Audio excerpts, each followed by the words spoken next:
আসসালামু আলাইকুম। ফেসবুকে আমরা ঢুকলেই দেখতে পাচ্ছি এরকম ইমেজের ছড়াছড়ি। এগুলোকে ইমেজ হচ্ছে গিবলি স্টুডিও ইমেজ দিয়ে তৈরি করা। কিভাবে এগুলো ইমেজ তৈরি করে, কিভাবে সবাই করে, আমরা এই ভিডিওতে আমরা সব কিছু দেখব। প্রথমে আপনাকে যাদের টুইটার আছে তারা তো টুইটার থেকেই করতে পারবেন সহজেই। টুইটার থেকে গ্রোকে যাবেন।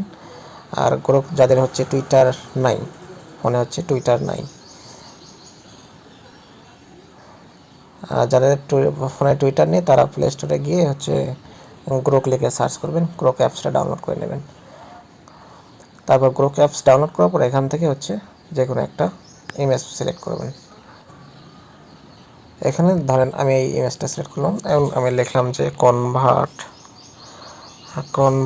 On the image to Ghibli study Ghibli convert the image to studio Ghibli style লিখলাম, লিখে আমি সেন্ড করে দিলাম।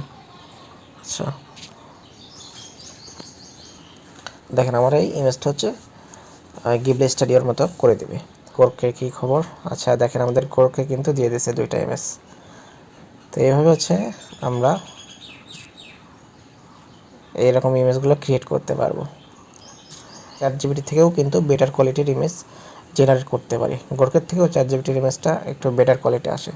আমি এই ইমেজটা কনভার্ট করছি। আপনারা চ্যাটজিপিটি থেকে ডাইরেক্ট প্লাসে গিয়ে এখানে আপলোড লাইব্রেরি বা আপলোড ফাইল থেকে আপনাদের ফটো আপলোড করে দেবেন, দিয়ে এখানে লিখবেন convert the image to Ghibli style. দেখেন আমার এই ইমেজটা কিন্তু জেনারেট করে দিছে।